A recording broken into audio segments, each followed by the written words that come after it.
December, but the weather didn't cooperate that weekend. So we thought it was too much fun to pass up, so we wanted to host it today instead. So we're thinking back to what it would have been like in a one-room school. And I'm Ronda Rathe, and I'm on the museum board, and I have an assistant today, Kinzley Stafford. Okay, so we're going to be talking about some different activities that they would have done, and then we want you to share your memories. What things did you do, not necessarily in a one-room school, but at a school that maybe you had inside recess and you couldn't get outside because it was too cold, or maybe you were snowed in, and what did your parents do to keep you busy all the time? So that's what we're doing today, is we want to really hear your stories and listen to things, how they were back in the day. Now, Lincoln, you're probably not going to have a whole lot of stories about back in the day, are you? Or Kennedy. Or Kennedy, no. All right, Kinzley, do you want to go first? So these are corn husk dolls. So this is what they would have played instead of those plastic dolls. So all you really needed is corn husks and some rope, well, whatever. And so all you do is you get it wet, then you pat it down with some paper towels so it doesn't crack and like break off easily. So then you would kind of hold it like here. You would get 8 or 6 if they're small ones, but if they're big, you would normally do 4.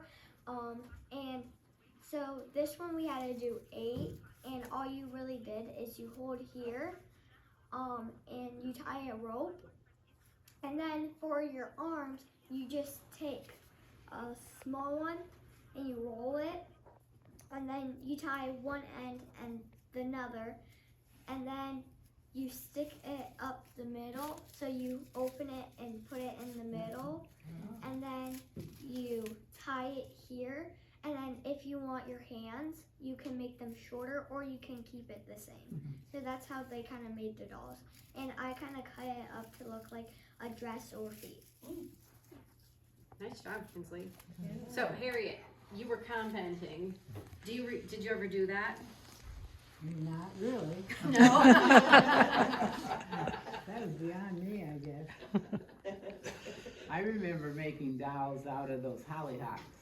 Oh, yeah. Yeah. How did you do those, Liz? I don't know, I just remember Phyllis Grady had them along her kitchen, and Kathy and I used to go pick them, and Using the blossoms? yeah. My grandmother taught us. We did it. Did you? Yeah. It was simply a larger open bloom and keep the stem and then one little bud that wouldn't be too big, and you peel off the green and carefully clean out a hole where the stem went in and then slip it over the stem. And then you could float them on a shallow bowl of water and they were dancing. Oh, nice. And they were gorgeous. We thought.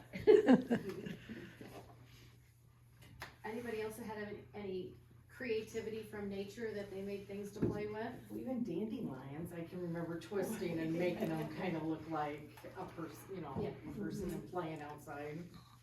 A trumpet, my grandma Teague had a trumpet flower bush, you know what I'm talking about? And we'd always pick them all and put them on our fingers and play with that, yeah, remember that. We used to play with the snake grass, you know, that you can take sections apart and make a necklace out of it.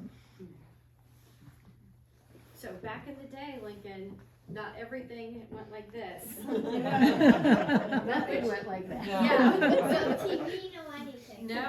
Can you imagine what that would be like? Sometimes Yeah. no lights. That's a good point, Kinzley. So, not to point you guys out and put you on the spot, but what did you do when there was no electricity? Because kids now, they think they're going to die if there's no electricity. What will they do? That was when you got to play games with everybody. Yeah, that was a fun. In fact, one of the most recent times the power went out, we had candles and we're playing a game and the power came back on and we just shut it off.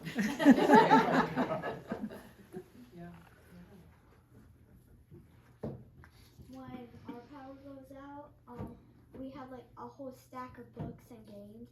So we always go downstairs. Charlie's always scared to go down by herself. So I have to get my phone, but so I can turn on the flashlights.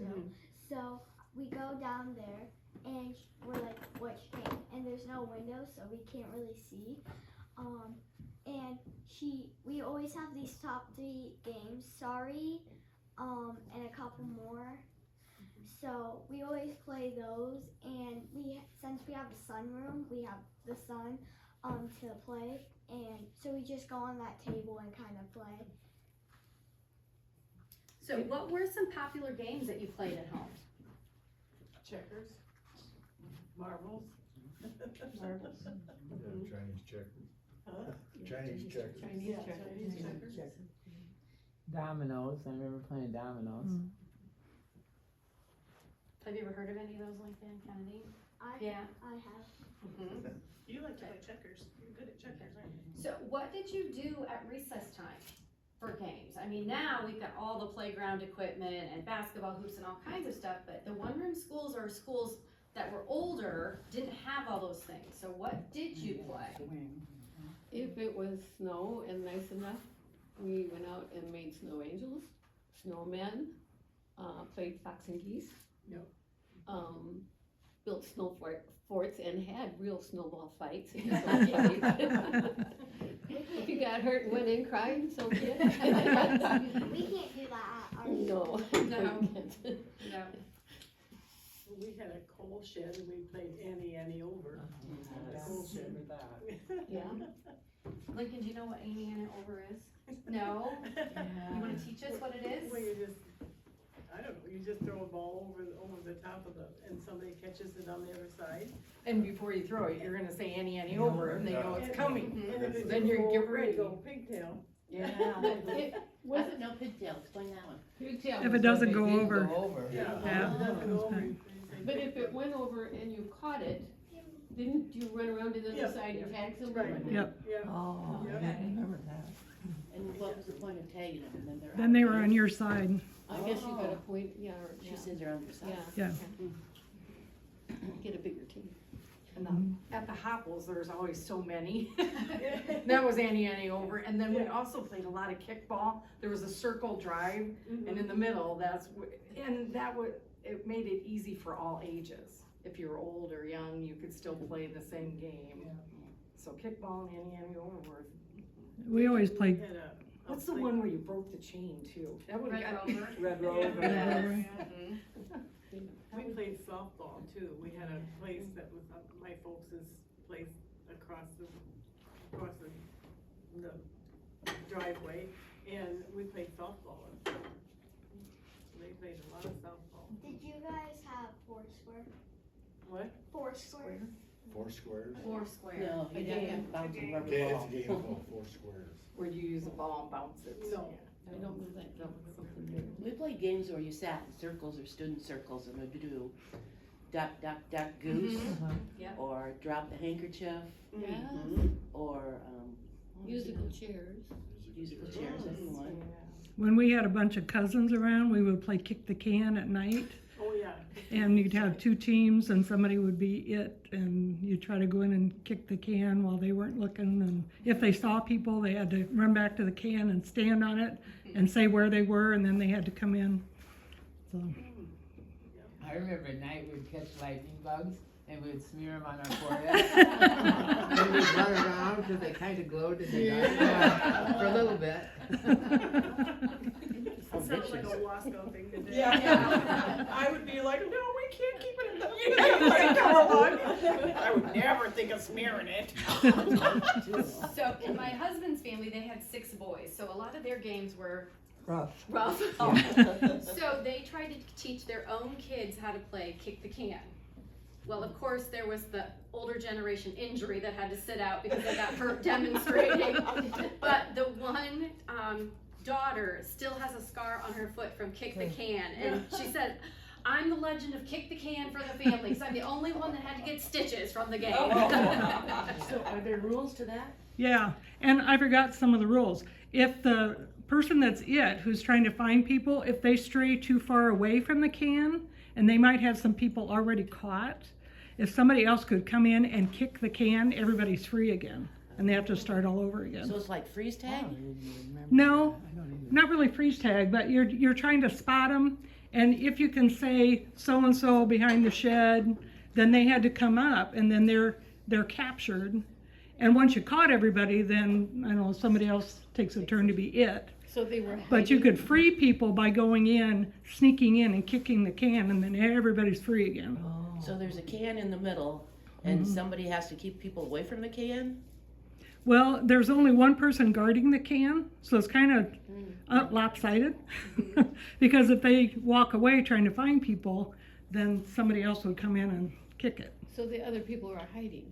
They're out hiding, yeah. So it's almost a hide and seek. It's kind of hide and seek, yeah. And you said you played at night, right? We played it at That would night, make yeah. it easier, I mean, 'cause they're not gonna. be Well, it's seen as- easier for the hiders. Yes.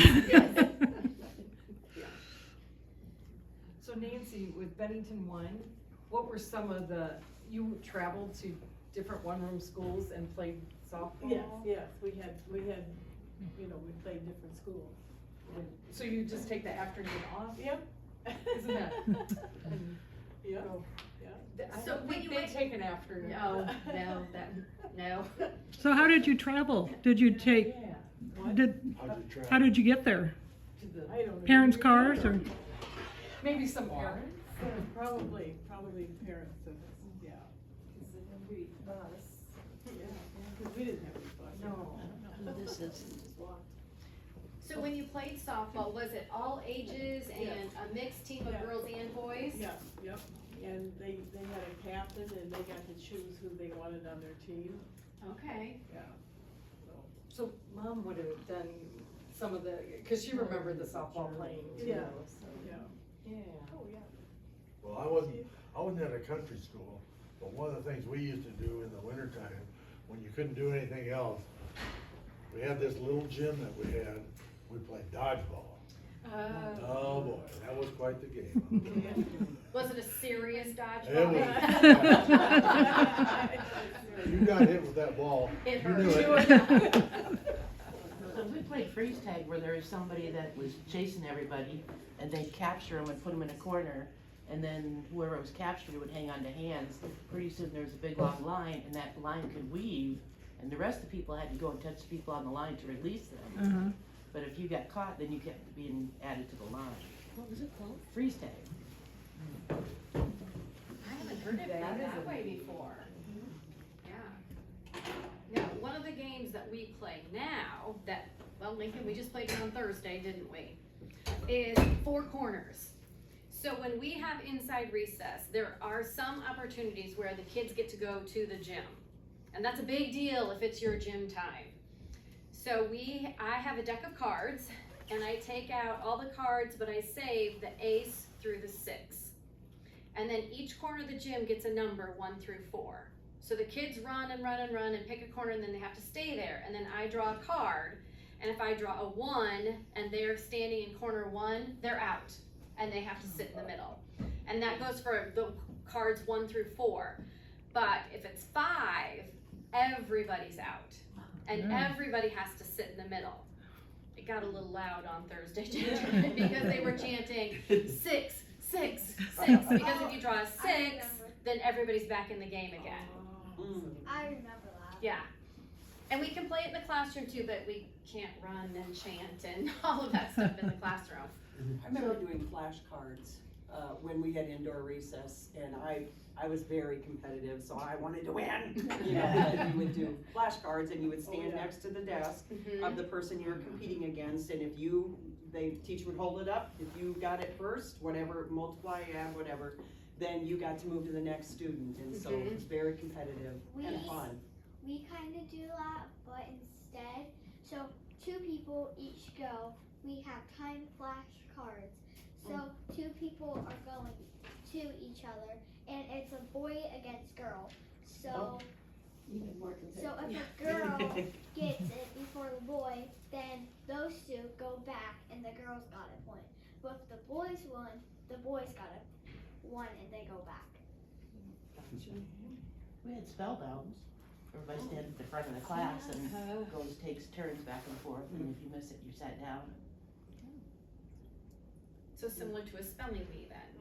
I remember playing, heads up, 7 up in school. I don't really even remember the rules, but I remember playing that a lot. So, heads up, 7 up.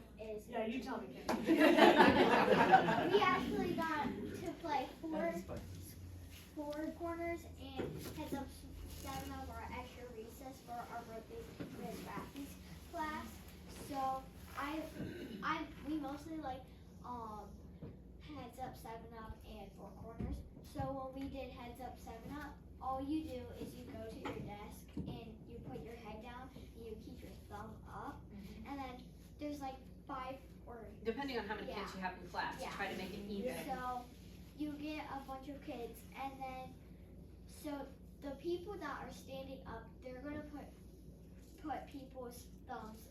Wait, is it thumbs up? Thumbs up, yeah. Thumbs up, and if your thumbs up, and it's like everyone has gotten it, then they stand up. A couple kids won't really have it, so when they stand up, they have to guess who it is by like how their fingers feel. Yeah. A bunch of them had very dry.